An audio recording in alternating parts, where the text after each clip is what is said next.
Now I'd like to welcome to the program, back to the program, Victoria Law. She is a freelance journalist and author of Prisons Make Us Safer and 20 Other Myths About Mass Incarceration. Victoria, thanks for joining us again. I know we talked a couple of months ago in the wake of the reports of the increase in Asian hate and the sort of the failure of incarceration to really address that. But welcome back. I'm here with Emma Vigeland, and congratulations on the book. Thanks. And thanks, Sam and Emma, for having me back. So let's start in with what you see as the biggest myth. I mean, maybe the giveaway is on the book, but I mean, let's start this way, since that's a pretty easy spoiler alert. But let's start with this. Like, presumably, when society looks at prisons, what presumably do prisons? What function do they serve? Presumably. So presumably, imprisoning somebody or prisons serve the function of one of three things: deterrence. So people are afraid of being imprisoned, so this deters them from harmful behaviors or illegal behaviors. Incapacitation, so you remove that person from society and they are no longer at large in the community or at risk to other people in the community. And the third myth about mass incarceration is that it provides some sort of justice for the victims that somebody has harmed. So these are the prevalent myths about why we need mass incarceration. And that's actually not the case. People are not deterred by threats of imprisonment. As we talked about in the last time I was on your show, we see this rise in anti-Asian violence, and that has not been deterred by hate crime laws, more policing, more outrage about the situation, people being arrested. It does incapacitate people, but eventually people are released from prison and it doesn't stop. And it ignores the fact that there is violence prevalent in the prisons at the same time. So you just move somebody from one situation to another and you don't address harmful, illegal, and violent behaviors. And many victims don't feel a sense of closure or justice just because the person has been taken away. It doesn't address many of the other needs they might have, say for medical care or mental health counseling if they've been traumatized by a violent attack. Maybe they need to take time off of work because of the violence they suffered, and that doesn't cover that either. Can you talk about specifically the lack of deterrence, the myth about deterrence in regards to sexual assault, rape, sexual violence in general? Because I think that the lack of justice in the traditional sense when it comes to those crimes is an especially stark example of how our current imagining of a justice system that includes the threat of imprisonment, it has failed in so many ways. Yes. I mean, what we see in the traditional police, prosecution, and prison system is that, in fact, it does not actually provide a lot of justice for people who have suffered sexual assault in the first place. I mean, according to the Department of Justice's own victims reporting and crime victims reporting reports, only 230 of every 1,000 rapes are reported to the police. So that's less than 1/4. And from there, the numbers just get smaller. Only 46 lead to arrests. So that's about 20% of that, very small number. Only 9 are referred to prosecution.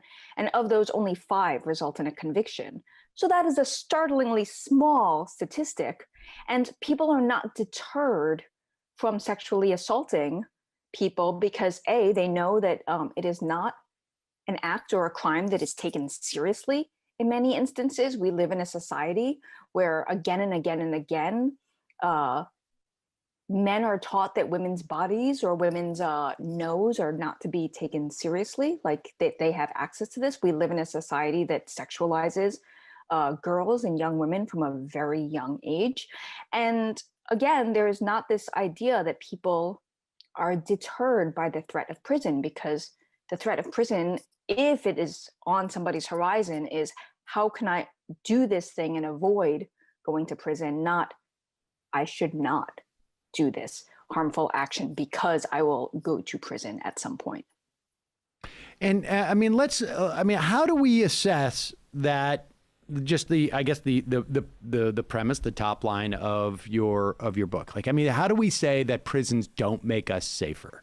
If someone says, well, look, I don't know what the recidivism rate is, or the rate which people commit multiple, let's say, violent crimes, but I don't. If this guy gets locked up, I don't care if he's rehabilitated. I'm not interested in that. I just want him off the streets so he can't harm someone else. How do we know that doesn't work, or do we know? Or I mean, so how do, in that instance, when someone says that as for making it safer, how do we know that that's not the case?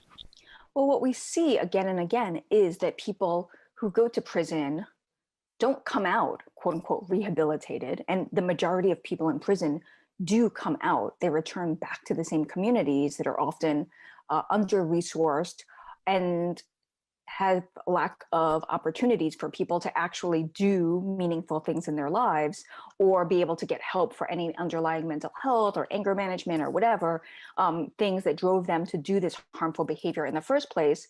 And in addition, they now have a felony record, which closes even these small doors of opportunities to them. And in the meantime, they've spent 1, 2, 3, 5 years in a loud, chaotic, violent environment that actually teaches us the opposite of what we want to teach all of our kindergartners. Don't hit, use your words, like take a deep breath, don't have outbursts, don't throw tantrums, don't throw bodily fluids at people, et cetera, et cetera.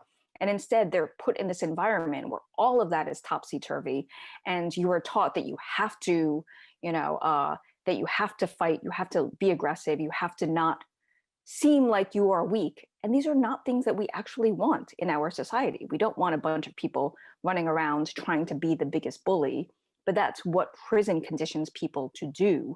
So people come home, they have a lack of opportunity, and what they then have are skills and behaviors that they've learned in order to survive in prison, which leads to then more harm and more criminal activity. I mean, we see people who have repeat offenses is that it starts small, burglary, theft, something else, and it starts to gradually increase. And then you're like, okay, so this person was incarcerated at age 12 for breaking into the department store and stealing X number of, items. Then at age 16, they were arrested for dealing drugs. And then at age, 20, they were arrested for assault, and it keeps going up. So obviously imprisonment has not taught them not to engage in criminal behaviors or violent behaviors. And I would say it actually does the opposite. I mean, there's also the school of thought that prisons are training grounds for career criminals, because you learn to get away with more things. You learn other behaviors that we don't actually want people to learn when they come home, instead of learning how to take that ability to like calculate numbers and everything else that you might have if you were dealing illicit substances, and taking that and using it in some legalized way. You're going to be figuring out like, oh, I can do this, that, or the other instead and make myself a quick buck, especially since my options for legal employment are closed. I mean, essentially, particularly, when we're talking about younger people, we're sending them to vocational school. Mm-hmm. It just so happens that instead of like learning a trade like plumbing or electricity or construction, it's how to do crime, essentially. Mm-hmm. Yes. Talk about the myth that private prisons drive mass incarceration. So that has been the myth that private prisons drive mass incarceration has been very prevalent over the past decade, as more and more people are aware that we have 2.2 million people behind bars. But private prisons didn't come into play until the 1980s, when prison populations were already on the rise, and private corporations saw an opportunity to make money off of caging people. But while they incarcerate, while the United States has about 2.2 million people in prison, only 8% of people in prison are in privately run prisons. That's different than in immigration detention, where the private corporations run 73% of immigration detention facilities. But in terms of imprisonment, where you go to court, you're convicted, you're sentenced to X number of years in prison, it's not a very large number of people in private prisons. And even if you close private prisons, which we've seen in several states such as Kentucky, people are not necessarily released. They're just shuffled into government-run prisons. It's not that Kentucky said, okay, let's look at everybody that is now in prison and who can we safely release to be able to reduce the prison population so we no longer need to contract with this private company. Instead, what they do is they say, okay, we're no longer contracting with this private company because they have a horrible record of abuses and injustices and terrible conditions. So we're shuffling everybody back into our government-run prisons, which may also have a terrible record of abuses, injustices, and terrible conditions, but they are government-run, not privately run. Let's deal with the myths. I mean, we just told the story of Austin, Texas, where a referendum, where apparently there was a tremendous amount of money behind this, has almost like recriminalized being homeless. Not having a house has become, according to this referendum, more or less an opportunity for police to come and interact with you and give you a whole array of these police, a whole array of things in which they could ticket you for. You get fined. Obviously, you're not making a lot of money. Go home, and so how does there are myths around prisons, dealing with issues of substance abuse, issues with mental problems that folks might be having, and that it deals with all the sort of like ancillary impacts of being homeless. That at the very least, you'll get 3 square and you'll get some type of treatment for any type of issues. And part of that is built into the myths of what makes people homeless, which is lack of affordable housing. But talk about the myths about what prison addresses in terms of people's societal problems, I guess. Yes. So there is a myth that people will get treatment in prison, whether it's mental health treatment, drug treatment, medical care, that many of us on the outside cannot get easily. And what this myth does is it perpetuates the idea that some people are better off when they are locked away because they get this treatment. But in reality, people actually don't get mental health treatment. In many jails and prisons around the country, even those that call themselves like mental health jails, there's a severe shortage of mental health staff.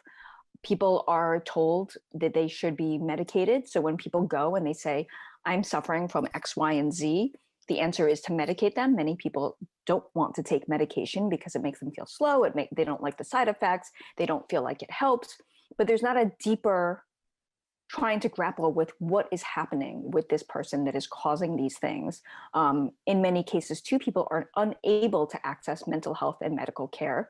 I mean, we saw this most starkly this past year when the coronavirus swept through jails and prisons, where people would try to access medical care to say, we just realized the guy serving food in our unit came down with COVID. We don't feel so well. We would all like to go get COVID tested. This happened at Rikers Island in March or April of last year. And instead of bringing these people to the medical unit, which would have benefited everybody, including the correctional officers who had to be in close contact with people on that unit, they pepper sprayed them. And so, that is not in anybody's books good medical care, good COVID protocol. So there is this barrier to medical and mental health care that people also have. And then there's also just a lack of that kind of care in the first place. There's often staff shortages. There's often 1 or 2 providers for facilities that have hundreds, if not thousands of people. And then there aren't enough slots. So there aren't enough slots in counseling groups. There aren't enough drug treatment slots for everybody who's in there. So many people just languish. And again, I said that prisons are places of violence and abuse and chaos, and they're loud and they're chaotic. And these often exacerbate people's existing mental health conditions. So it's not like anybody gets better while they are in prison because they are in prison. One of the myths that you talk about is that people are imprisoned for nonviolent drug offenses, and if we let them out, we'll end mass incarceration. And that's not the case. Give us a sense of like who exactly is in prison, or for what, for what, I guess. Mhm. So over the past few years, we've seen radical changes to drug laws in several states and jurisdictions, which have reduced the number of people being sent to prison specifically for nonviolent drug offenses. I mean, in the early 2000s, New York repealed its Rockefeller drug laws, which stated that if you had 2 to 4 ounces of a narcotic substance such as cocaine or crack cocaine, you would face a mandatory 15 years to life sentence. And that swelled the prison population. We have similar laws in other states. But over the years, thanks to advocates and including people who do work around drug policies, those laws have been repealed and we're not sending as many people to prison for these nonviolent drug laws. But what we see is that in prisons, there's actually a large number of people who are imprisoned for so-called violent offenses. And I say so-called because prosecutors decide whether to charge somebody with what's seen as a violent offense, even if they actually committed no violence against a person. So in some states, burglary can be considered a violent offense because you enter somebody else's home illegally with the intent to rob them or commit some sort of felony. So you may not have hurt somebody in the process of entering their home, but somebody was in the home and could have been hurt. There are all sorts of laws that charge people as quote unquote violent offenders when they actually did not commit any violence. And then there are people who do harm other people. I don't want to say the majority of people in there do not harm other people, but they're also in prison. So if you let out people who are incarcerated for nonviolent drug offenses, you are still going to have a gigantic population behind bars. So it only frees up a small share of the prison population. We saw this in Oklahoma a few years ago when they commuted the sentences of a few hundred people convicted of nonviolent drug offenses, and the prison still remained overcrowded. Women in the largest Oklahoma women's prison reported that you could not walk down the hallway without brushing against other people because that is how crowded it was, even after hundreds of people had been commuted and freed from prisons. So okay, and so if the situation's well, I'm leading to another myth here that if the situation in prison is so bad, why do we not hear more about prisoners resisting or organizing? I know this. I know the answer to this, but you tell us. So prison walls are very good at keeping people in, and they're also very good at keeping information inside. And until recently, many news outlets were not that interested in covering what was happening in prisons unless it was a gigantic riot, a la the 1971 Attica Rebellion, where prisoners took over portions of the prison, held guards hostages, and issued a series of demands for better prison conditions. They weren't saying, give us a plane and fly us to Cuba or something. They were saying, we want to be treated like people, not like animals.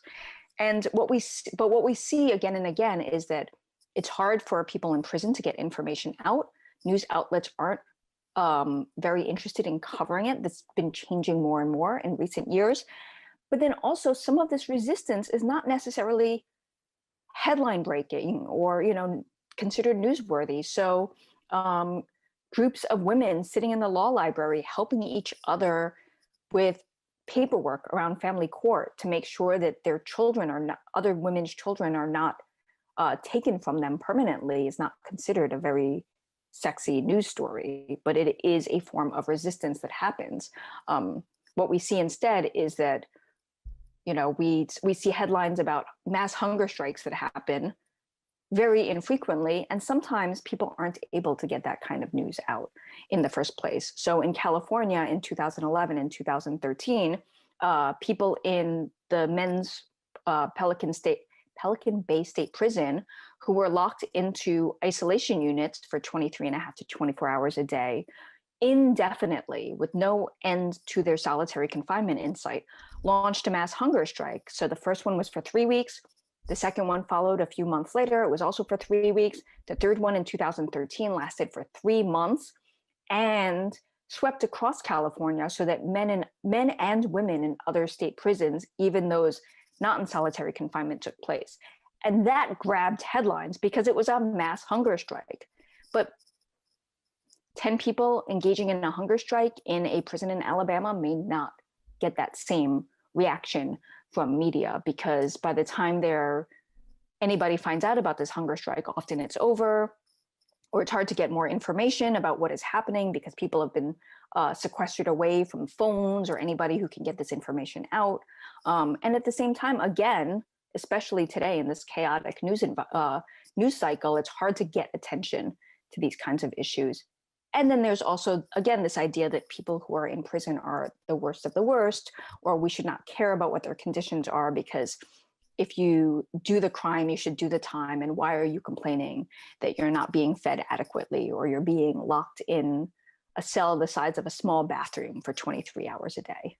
I seem to remember, and I have no ability to keep track of time. I don't know if it was a couple of years ago.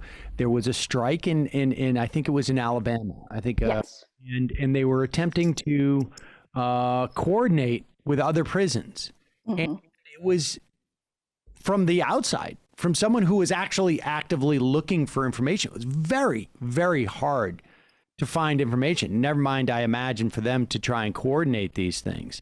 And it just sort of, melted away because of the complete lack of the ability, I guess. What I'm saying is to sequester anything like that and keep it from actually reaching outside of the prison walls is just enormous, obviously. I mean, the whole thing is a system of control. Yes. And all right, so let's talk about, like, what is this a situation of prisons were just simply a bad idea from the beginning? Or did it go off the rails at one point? Was there a better conception of what these places were supposed to be before we move into, what kind of reforms? So prisons, when they first started, so before we had prisons, people were detained while they were awaiting sentence. And the sentences were brutal: floggings, being put in the stocks, being executed. So that was terrible. I'm not saying that we should go back to the days of flogging people. But then, so there was this idea that we would imprison people. And the Quakers actually came up with the idea of the penitentiary, where people would sit in isolation and they were supposed to reflect on their sins and pray to God and be penitents. And they were kept in total isolation. They never saw another person. They never heard anything. But instead, many people went mad. And then at the same time, there was another type of prison that evolved called the Auburn State Prison, where people were kept in total isolation for a good part of the day. And then they were allowed to come out and do basically factory work, but they were not allowed to talk to each other. There was no conversation. Everything had to be in total silence. This was enforced by guards and the threat of violence and brutality. And then when they were done making hats or shoes or whatever they were making, they were ushered back into their cells to be totally silent and supposedly reflect upon their sins and pray to God that they did not commit such sins again. So neither of these systems did very much to rehabilitate people. Neither of these systems did anything to address root causes of why people were committing crimes, whether they were poor, whether they had committed adultery, whether they had violated any of the laws and the norms at the times. So we fast forward to the 20th and 21st century. In the 1970s, there was actually a governmental commission that the National Advisory Commission on Criminal Justice Standards found that prisons actually didn't work. And they had only achieved a shocking record of failure. And they recommended that no more prisons be built and that all juvenile facilities be closed. And around that same time, we start to see Nixon ramping up his war on crime, his conflating the civil rights movement, where Black people were demanding their right to equality and equal access to things that had been white only, with crime. So he said, there's this increase in street crime. How can we have this country of law and order where people can decide for themselves what laws they want to obey? And he wasn't talking about, street crime actually that was happening. He was talking about the civil rights movement. So you can see that as a dog whistle. And that started to be the start of increasing policing and in prosecution and imprisonment of Black and brown people throughout the nation. So there's this idea that we put people away and they're supposed to reflect and, repent and be rehabilitated magically when they come out. And what we end up with is this racialized control of populations who are demanding their rights and populations who have never had the same economic, social, or political opportunities as their white peers. You mentioned the Quakers. Is there something inherently American about this concept of punishment, repentance?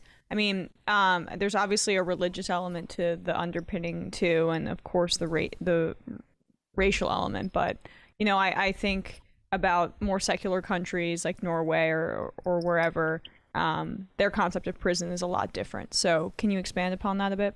Yes. So Norway actually picked up on the Quaker model early on and built these fortress-like prisons as well.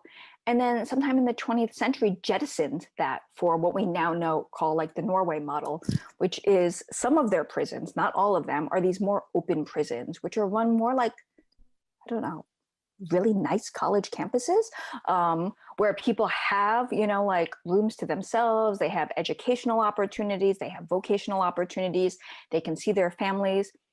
But remember, the prison population of Norway is about 4,000. When I was writing the book early on, I went to go see a talk by, I cannot pronounce his name and I will not mangle it, but the director of Norway's prison system was giving a talk about his prison system. And he said that the day before the talk, he had gone to Rikers Island to go tour it. And he was like, this jail, Rikers Island, is a island with 10 jail buildings. And he said, our entire country's prison population can fit into one corner of this gigantic island. So we have to remember that Norway's prison population is 4,000. They don't have things like the death penalty or life sentences. And they treat people as if, and that they are going to be your neighbors and community members and family members. So let us make them be better when they come out. Not let us put them away for X number of years and kind of forget about them, but let us work towards rehabilitating them and making it so that they can reintegrate. But we also have to remember Norway has a very robust social services system that our country does not have. So to answer your question, yes, like the more secular countries have that, but they also have what we don't have, which is a better safety net, so that way, and an understanding that people who are going to prison and in prison are going to be coming out and are going to be living among us again. So it is not to lock them up and throw away the key model that we have. It is so Johan has done something terrible and he's going to go away for 1.5 years. How do we make sure Johan comes back out and is not going to do these things again? Yeah, well, I mean, and then it just, to just build on that, the social safety net aspect also brings it back to how I think Americans view suffering as inherently, repentance and suffering and doing your time and reflecting as, something that's inherently moral. And I think that roots back to Puritanism, but Yes. That's just something I would add. It's all under the same umbrella, really. Yes. Well, so okay, so let's talk about some of the sort of the alternate visions that we could have as a response to crime, and I guess the first question I have is, can we just reform the idea of our carceral state without having greater reform for our society? I mean, do we need a more robust sort of like social system where government is providing for people more before that we can do reform on the carceral state? Or what's the relationship between that? Well, I think yes. First of all, a short answer, yes. But I mean, earlier we talked about increased criminalization of homelessness and people who are homeless for very petty acts, which if they were inside a home, would not be criminalized, right? You can, like when you have a home, you presume your home has a toilet, so you can go to the bathroom in your own bathroom. But when you're homeless, you might be peeing on the street. If you drink alcohol, you might be drinking a beer on the street, whereas nobody criminalizes you these days for drinking a beer inside your own home. So putting those resources into very necessary supports like affordable housing. Why does Austin have such a large homeless population? And why is the response to criminalize rather than to say, let's build some housing so that way we can get people off the street? We saw the same thing in Atlanta in the 1990s when the Olympics were coming up, is that Atlanta built I forget if it was 11-story or 17-story detention center specifically for people who violated city ordinances. Mostly homeless people, drinking a beer on the street, walking in the middle of the roadway. If any of your viewers have been to Atlanta and tried to walk from one place to another, you will be walking and the sidewalk literally ends. And the next, step you take, you are actually in the middle of the street or the roadway. Now, I have walked in the middle of the roadway many times because I needed to get from point A to point B. Now, no police officer has ever stopped me, warned me, arrested me, ticketed me. But when you are homeless and you are doing this, you are an easy target for these types of things. So have a better public transportation system, have housing, have mental health treatment. Don't wait until people commit criminalized acts to be able to do that, to supposedly provide them with, 3 supposedly hot meals, which many people say they don't actually get when they are incarcerated, and a slab of concrete to sleep on, actually put that money into these kinds of things. And it would actually be cheaper. I mean, there have been studies that show that it costs between, depending on the state, $31,000 to $55,000, and that cost goes up the older people get, the sicker people get, to imprison them. So it'd be much cheaper to build affordable housing and put them there. Is that $30,000 to $50,000 annually? Not over the course of their imprisonment. I mean, this is annually. This is one person per year, and you multiply that by thousands. I mean, so the big thing for people to get over is this idea that, hey, just to use the Norway model, like I don't want to send someone who committed a crime to a sort of like a place that looks like a college campus. It's not a question of efficacy. It's not a question of expenditure. It's not a question of anything other than just sort of this innate feeling that we need to punish that person level. It's not a question of rehabilitation, because obviously that's far more effective. So let's talk a little bit about restorative justice. I mean, how does that work? And do we have examples in practice? I can only tell you that, like, I had spoken to someone who worked in the family court system in Brooklyn, and they represent people who have been abused. And they told me that, one of the problems with the restorative justice that in some parts of the court system are being used is that the person who's abused doesn't want to get to engage with that abuser again. Like, how do you deal with issues like that? Like, how does some of what's sort of the rubber meets the road on some of these things? So restorative justice is this idea that instead of going to the criminal justice system, police, prosecutions, and the hopes of imprisonment and taking that person away from society, it's that there are 2 parties. There's the person who did the harm, what we would call like the defendant, or like the perpetrator in criminal justice terms, and then the person who was harmed, or the victim, or the survivor. And what restorative justice attempts to do is look at what does the victim or the survivor need in order to be healed, right? So not just they need this person to be away from them, but also like, what else do you need? Do you need counseling? Do you need like trauma-based services? Do you need medical care? Do you need long-term medical care, perhaps? Not just like the short-term, your eye was blackened and, or this, like your arm was broken, but also what longer-term medical care might you need? What do you need in terms of housing, job support, childcare, family court things if you have children with this person.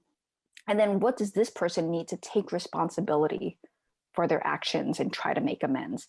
And it doesn't always work in a domestic violence situation because, again, there's like a long-term pattern of abuse. So before people end up in family court, it's not because the abuse happened one time. It happened multiple times. I mean, we've had studies that show that in most abusive relationships, it takes 7 to 10 times when a survivor tries to leave before it actually takes hold. Not because they have like some lack of will, but because there are all these other forces that happen. Again, going back to your question about institutional resources, there might be a lack of affordable housing. Where can I go, that I can afford and I can be in a neighborhood that is safe? If there are children, where can I go? I rely on this person to do childcare sometimes, or we split the childcare bill, or that, this person's job is the one that provides the childcare. What do we do about schools, et cetera, et cetera, et cetera. But in terms of other violent crime that happens, I would point to Common Justice that operates in New York City, which works with youth ages 16 to 24, 25 who have committed violent acts. And what they do is they go to the criminal courts and they identify people who are facing criminal charges for things like assault, robbery, things that we would typically just be like, you get 5 to 10 years in prison, go away and come back out worse. And first they go to the people who have been harmed and they explain what the program is. And they ask them, would you like to participate? And I spoke to one outreach person who said that what happens is at first the survivor just vents and, like all of their anger and their turmoil and their emotion about having been mugged or, like assaulted. And it's like, and then at the end of this, they say, okay, so if I participated in this means this person will have to be accountable. They have to like take responsibility for their actions. And that means that they are much less likely to do this again to me or to somebody else in the future. And then 90% of the time they say, okay, let's try this restorative justice model, because we know that this typical going to court, having to testify and hoping that this person gets convicted will actually do something. And we have to remember that even according to the Department of Justice, over half of all violent crimes are not reported in the first place. So restorative justice is a model that's been looked at more in recent years. And I want to be clear that it comes from Native American and Maori communities that have been practicing this for generations. And only recently has kind of taken hold in the United States as a possible model that is not necessarily you take somebody out and you have this adversarial model where the person who did the harm says, I didn't do it, I didn't do it, I didn't do it, I didn't do it, I didn't hit them that hard, it wasn't that bad, they're exaggerating, and never has to take responsibility for their actions, versus somebody who has to say, oh, I did that, and not only did I rob you or punch you or assault you, but now I am the person that causes you to fear to go out at night. I'm the person that causes you to have their heart racing and their, and to be sweating and to be anxious anytime you hear footsteps behind you. Like, these are all the things that I did. It's not just that I did this one single incident, but I've actually caused this, and now I have to hear from your mother and your sister and your, spouse and your children, the effects that my action has had on you. And my family members are like, what did you do? And they're holding me responsible for these actions and saying, what can you do to make sure this never happens again and try to start healing the damage you caused? Do we have any data? Like, is there any way to sort of measure? Because I think for a lot of people, the idea that there's an accountability that is sort of intrinsic in someone's person, as opposed to a system imposing accountability on somebody who may not really actually reckon with what they've done, when people are contemplating the idea of rehabilitation, et cetera, et cetera. Do we have, is there any place in the country that has made these reforms sufficiently to sort of assess? Because on some level, the model here is like, we're going to redeploy. It's almost like defund the prisons. We're going to deploy the tens of thousands of dollars a year that we spend on incarcerating somebody, and we're going to redeploy that money into providing the victim with certain restitution, with certain, restorative measures, and perhaps and providing the perpetrator with some type of services to actually genuinely rehabilitate them.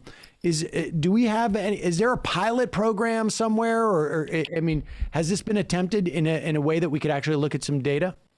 So there's actually been research done in the US, Australia, Canada, and the United Kingdom that show that restorative justice breaks the cycle of violence and reduces recidivism rates by as much as 44%, which is much better than the traditional prison system where people go in and they come out, and oftentimes they go back in again and they recidivate over and over and over.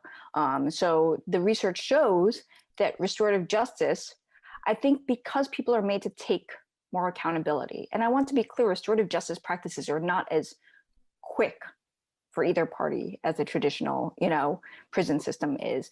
It's not just the victim goes to court and testifies for an hour and then goes home and waits for the verdict and maybe comes back and reads a victim impact statement.